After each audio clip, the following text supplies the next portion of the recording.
You're not Ric Flair. Welcome to the BJ Show. Let's rock and roll. Rock and roll. Come on, everybody. Let's lose control. Brad and John never wants to follow. Yeah, ready for the ride. It's the BJ Show. BJ Show. It is the BJ Show. I am Brad. That is John Combest. Good morning to you, John. Hold on a minute, John. I was negligent in turning up your pot. Let's try that one more time.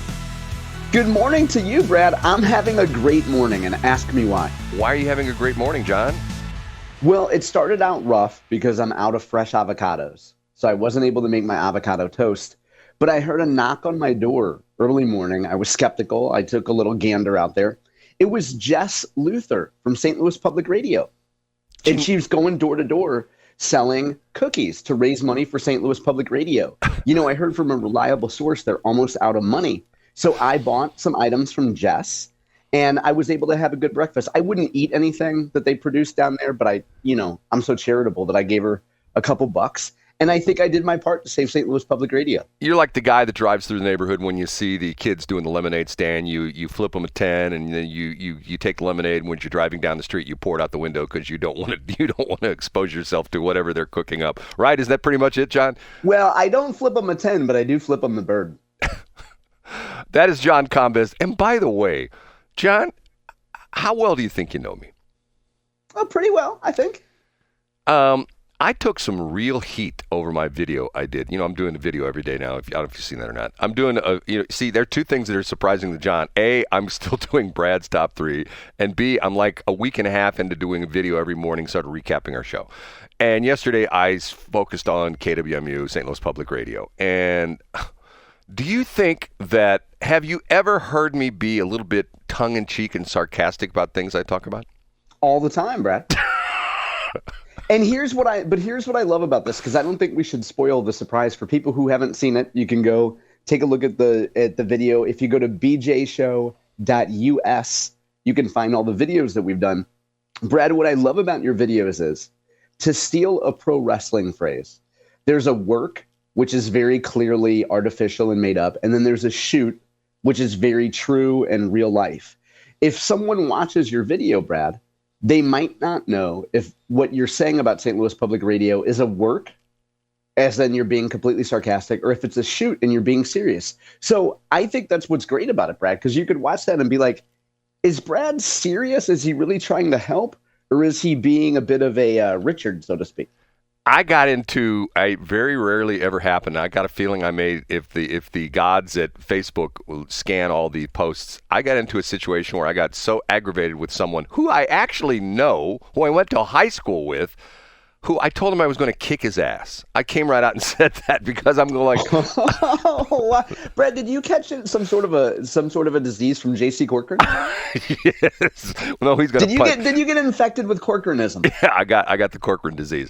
Okay. Anyway, that is John Combest. We'll talk about that a little bit. Maybe we'll talk about that in the B block this morning. Every single day he puts together this incredible website called johncombest.com. COMBEST. John is JOHN.com is .com if you haven't figured that out by now.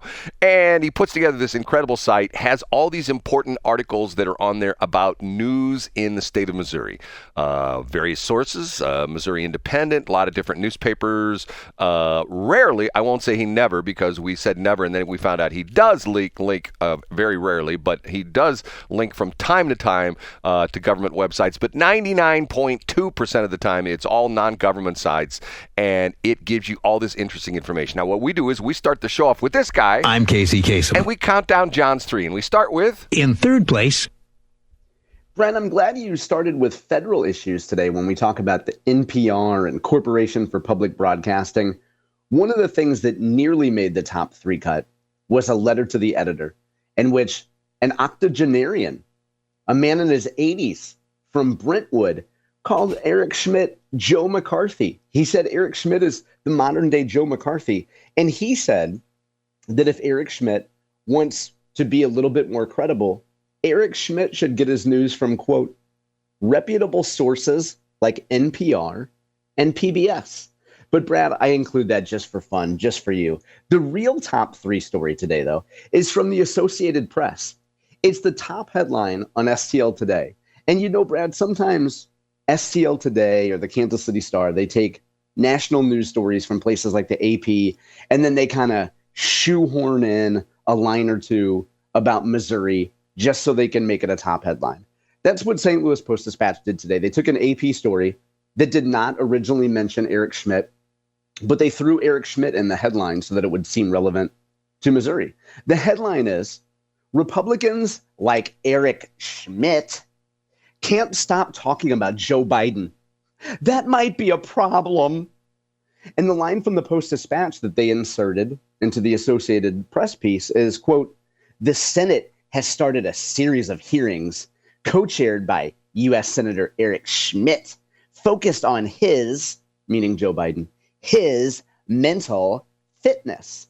And they got a gentleman who identifies as a Republican, a man named Whit Ayers, who's a pollster. I believe he's been an anti-Trump guy for a while. He did some interviews with Bill Kristol and other folks who are generally considered anti-Trump. But I don't want to stereotype. I do believe Mr. Ayers is not a pro-Trump individual. And Mr. Ayers points out that according to him and his polling, a lot of Republican voters just want to move on from the Biden administration. They don't want to hear about Joe Biden anymore. And in fact, this Associated Press piece does include a legitimate quote from a Missouri elected official. That's Wesley Bell. Wesley Bell said that going after Joe Biden is, quote, rather tone deaf. And here's what else Wesley Bell says. Americans want us to deal with the issues that are plaguing our country now. The high cost of living, cost of food, the cost of housing, and healthcare. And he blasted the GOP for a deliberate distraction from those issues. So, Brad, Wesley Bell went on to call the investigations into Joe Biden and Joe Biden a, quote, extraordinary waste of time. I happen to think, Brad, that according to what Eric Schmitt has said in previous interviews, I agree with Schmitt. He says that Republicans can walk and chew gum at the same time. In other words, we can look at the autopin situation and still focus on the future and the Trump agenda and pro-business, pro-American policies. So, top story on STLtoday.com is really an AP story taking a swipe at Senator Schmitt. I turned my microphone back on here. You know what? I think that I'm going to pull a couple different stories together. I think that if the people at St. Louis Public Radio really want to make impact, they should loan some of their 29 reporters to the Post-Dispatch to help them out, because that way they just won't have to rewrite AP stuff. You know what I'm saying? Because that's a great point. Yeah, they could do some actual original reporting there, Brad. And because, when it comes to grinding out stories, I mean, sometimes I look at that STLPR site and I see 40 and 50 different stories a day on there. It's hard to keep up, Brad. And when they appear on westplexnews.com, because everything on that page appears twice, it goes to 90 or 100. John, you're always so supportive of my efforts. Okay, number 2. Up a notch to number 2. A highlight every quarter after Missouri campaign finance reports are due and submitted. Candidates have to report 4 times a year their cash on hand, how much they raised, how much they spent, who's giving them money, who they're giving money to. 4 times a year, at least, the Missouri Times does what they call a tip sheet. And they go through and they look at the different state Senate races, statewide races, sometimes even key House members. The new one came out yesterday, Brad. It was originally in the Whispering Gallery, put together by Jake Croson. And now it's available for free on the Missouri Times website. And I will just mention 2 state senators, Brad. I want you to get a basement apartment joke ready. We're gonna mention 2 state senators from our listing area. The first one is Senate District 2, and that is Senator Nick Schroer. And the Missouri Times, so that would be Scott and Jake, list the seat as safe Republican. And they note here, they say Senator Schroer would be a tough one to knock off in a primary. They also note that one of the only people that could run a primary race against him would be Mike Carter, the great Mike Carter. And they also note that Nick Schroer just went on Mike Carter's show. So it would be pretty surprising if Mike Carter decided to spend a few bucks and run a state Senate primary against Nick Schroer. Nick is sitting on his own campaign on his own campaign fund. He's sitting on about $64,000. And in his 1776 PAC, he's sitting on 125,000, almost 126. So he's sitting on $190,000. So that's one of the two in our listening area, Brad. The other state Senate race in our listening area, Senator Ben Brown, that's Senate District 26. This is another seat that's rated safe Republican. And Ben Brown, in his regular campaign fund, has about 93 grand that he's sitting on. And in his PAC, the BB Freedom Fund, he's sitting on 85 grand. So he's sitting on a total of $177,000 heading into a reelection, Brad. So, Ben Brown, as they note here, is protected on his right flank. And they note here that he has earned a great reputation working with his colleagues, and the chairman of the Economic Development Committee will cruise to reelection. So I got to say, Brad, when it comes to state Senate races in our listening area, it's going to be pretty ho-hum. You think? Well, can I give a little advice here? Yeah, please do, Brad. I think with these guys, first off, I can tell you the connection between Ricky Schroer, a.k.a. Nick Schroer. Is that his name, Schroer? I always get that wrong. You know what? For the sake of discussion, we'll say that that's close. Yeah. Okay. I call him Ricky Schroer. Him and Mike Carter. Do you know this story? No, I don't, Brad. Enlighten me. Does it have to do with a rental? No. Ricky Schroer and Adam Schnelting were driving down to Jefferson City, and they were doing 110 miles an hour on the inside lane, and they were honking their horn and yelling and screaming at the car in front of them, which, by the way, was an ambulance, which was going down the highway at 105 miles an hour, where I think they were doing some kind of a heart transplant person or something like that, and the State Highway Patrol got him. So that was a trade deal where essentially Ricky Schroer agreed to go on to to Mike Carter's show because Mike Carter's going to fix the ticket. Now, the interesting part of that was that what you didn't bring up was, if you listen to another radio station, 97.1, they're running a promo for Adam Schnelting's golf tournament. Have you heard this one? Yeah, of course. And in fact, Brad, you might be stepping on story number one, but go ahead. Okay, well, I'll leave it alone then. But see, that's the deal. That's why Ricky Schroer is on Mike Carter's show, because of the fact that that's a trade deal, because Mike Carter And then Mike Carter was able to make another AI song with like some black voice saying, "If you get a ticket, call this number, fight that ticket, boy."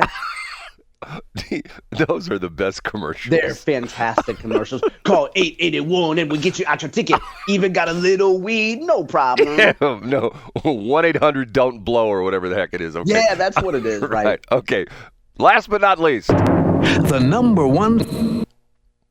Brad, you were just a mind reader over there today, because Adam Schnelting was mentioned in what is story number one today on the Marc Cox Morning Show. Now, we'll mention what you alluded to, Brad. Adam Schnelting is having a fundraiser. He's having a golf tournament. I believe it's this weekend. It's rare that these type of events are plugged on the radio, because they're usually the province of lobbyists and other elected officials dumping money into a campaign. I don't have the details of that golf tournament in front of me, Brad, but I believe that Marc Cox mentioned it on his show, and you can find the transcript of Marc Cox's show on Apple iTunes. But I don't want us to forget about the main point of story number one that mentions Adam Schnelting. Lieutenant Governor David Wasinger was on Marc Cox's show. Did you happen to catch any of this yesterday, Brad? I did not. I missed that one. Okay, and it might have been David might have been on there actually when we were on the air, so you might have missed it. But David Wasinger is pointing out that he is going to be in town on Friday, a subject near and dear to your heart, Brad, and something that I'm guilty of at least 5 days a week, which is elder abuse. Have you ever heard of elder abuse, Brad? Yeah, I think we saw that on TV with, he answered every question. He's so wonderful. He did such a great job. I'm so proud of Joe. I think that's elder abuse. Yes, I know all about that. And he didn't even have to change his diaper after the debate. Lieutenant Governor David Wasinger and Senator Adam Schnelting are hosting a forum on elder abuse. It's coming up this Friday, Brad, and it's at a location you know well, the St. Charles City County Library. That's located at 1000 Kisker Road. Kisker, I just met her. It's going to go on at 11:15, and they're going to talk about protecting against elder abuse. You know that the lieutenant governor historically in the state of Missouri is the official advocate for seniors in the state. So it's nice of Schnelting to have him, come into district and talk a little bit about how to look for signs of it, what you can do if you suspect elder abuse, things of that nature. But perhaps more importantly, Brad, now that we have the hard news out of the way, when Lieutenant Governor Wasinger was on Marc Cox's show, he revealed a detail that I've never heard him say before, a story that I never heard him tell before. You might recall that Lieutenant Governor Wasinger got a little bit of heat from what he would call the swamp in Jefferson City because he went up on the dais in the Missouri Senate and he dressed down the Missouri Senate. He told them really about how they don't function well, how he wanted to see a little bit better performance from state senators, how he was going to continue taking on the swamp. And he got a lot of heat from senators and Senate staff and what he would call the swamp. But this, and the never before revealed story, or one that I hadn't heard before, Lieutenant Governor Wasinger says that he got in the elevator, he went down to the parking garage, he and his team were headed to a meeting at Missouri DNR, Missouri Department of Natural Resources. And he said when he stepped out of the elevator, in the garage basement, Brad, the parking lot attendants stood and clapped. Really? Yeah, that's right. And he pointed out on Cox's show that audio from the Senate, Senate debate audio is piped down to the parking garage. Oh. And he said that, to steal a phrase from Britain, the whole train stood and clapped. All the parking garage attendants gave him a, quote, standing ovation. And he says that they said, finally, we have someone fighting for us. Now, just because I haven't heard that story before doesn't mean he hasn't told it. Maybe he has told it before. But I think that's an interesting asterisk or anecdote to the main theory. We've mostly heard that people were just really mad at David. But according to him, the working people, Brad, stood up for him and clapped. John, I want to talk about it a little bit more, but that was number 2, wasn't it? I lost track this morning. Is that number 2 or is that number 1? We did. Number 3 was actually the federal stuff. Right. And number 2 was Nick Schroer and Ben Brown. That's right. That was number 1. Okay. Yeah, yeah. Okay. Can I just make another comment about that? Yeah, please do. Do you know? I'm gonna make a wag. You know what a wag is? Wager. No, wag is wild. Wives and girlfriends. No, wild. A wild booty guess. Right, wild booty guess. Okay, very good. Okay, I got a feeling that the parking lot attendants get some real attitude from some of the people that are senators and representatives. Do you think I'm right on that? I see where you're going with that, but I say no. Here's where they probably get a lot of lip. If state senators were probably parking in St. Louis City or in their neighborhood, they might get a little bit of lip. But I think at the Capitol, they probably put on a happier face and they're probably a little more likely to be performatively nice. Like, oh, Harold, good to see you. How's that grandson doing? Interesting. So you see what I'm saying? By the way, and the other thing that David didn't mention is that actually after everybody stood and clapped, Herb Kelleher came back from the dead and started parking cars for everybody, Brad. And he said, I might just be in charge of this Capitol building, but I'm not too good to come on here and park cars. And then he parked everybody's car for him, Brad. John. And then miraculously, there was a PR person that just happened to be there with a camera and the local version of Jerry Berger that would write a piece so that patsies like Brad Hildebrand say, oh, wow, did you see? Herb Kelleher spent 45 minutes outside on the tarmac. Boy, he sure loves his employees. John, can I tell you a quick story? Once upon a time, I had a banker that was president of a bank that was doing business with us, and we had a loan through him, okay? And one day I had a meeting with my banker, and he says, hey, who's that guy? Now, keep in mind, this is the crap transmitter side, right on Highway 47, which we've got like 600 feet of frontage. And you said it was me. You said I'm the one that was out there fixing the transmitter because I work hard with my hands. I don't hire that out. No. I do it all myself. He said to me, I drove by your transmitter site the other day, and there was some guy that looked just like you cutting the grass. And I go, well, that was me. And he looks at me and he goes, you cut your own grass? And I said, yes, I do. And he was go, can't you hire somebody to do that? I go, I probably can, but quite honestly, I enjoy doing it. And he said, I can't believe you do that. So once he was impressed. And Brad, you left out the best part of the story, which is then you took the elevator down to the garage and all the parking lot attendants stood and clapped. No, then he called my loan and he said, get the hell out of my bank. Then he said, radio, that's dead. Right. And then you handed him a stack of Nielsen ratings, which you threw in the trash, and you went on your way. Well, you know, John, there's a funny aspect to this that not too long after this, he decided that he was uncomfortable with my loan. And this is a true story. I should tell this on the air. He hired a research firm. He hired an appraisal company. And he hired an appraisal company to appraise the radio stations and the whole bit. And they came back with a horrible appraisal to the point where, and the amazing thing about it is I have two transmitter sites in a building, okay? And I can still remember him. I had this meeting with him where he's going over the appraisal. And he says, I have never seen this before. The appraiser came back that my two transmitter sites, one of which is 3 acres in St. Charles County, one of which is 8 acres in Warren County, and a building in Washington. Do you know what the appraisal on all 3 of my physical attributes was? 3. Like 10 grand. No. John, when I ask you about a number, what? Oh, okay, I'm ready. Ask me again. Okay, do you know what the appraisal on 2 of my transmitter sites, 3 acres in St. Charles County, 8 acres in Warren County, a building in Washington, you know what the appraisal was on all 3? 0.0. I can still hear him looking across the desk with this unbelievable shocked face and look in his face saying, I have never seen an appraisal where real estate has been valued at what again, John? 0.0. Yes. See, only me. And I have told that story to people before, and they don't believe it. And somewhere I have that appraisal. He gave me the appraisal. And somewhere I'm thinking to myself, and what I told him was, and the next thing was, he did get a kick out of this. I said, Gary, can I have a copy of that appraisal?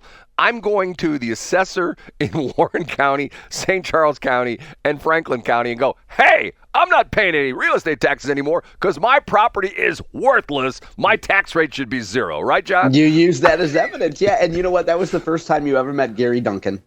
Gary. Before he went to KFUO. Great story, Brad. No, it wasn't Gary Duncan. And by the way, I was there yesterday in their parking lot, but that's a whole other story. Okay, we have to move on. We're very late this morning. It's all John's fault.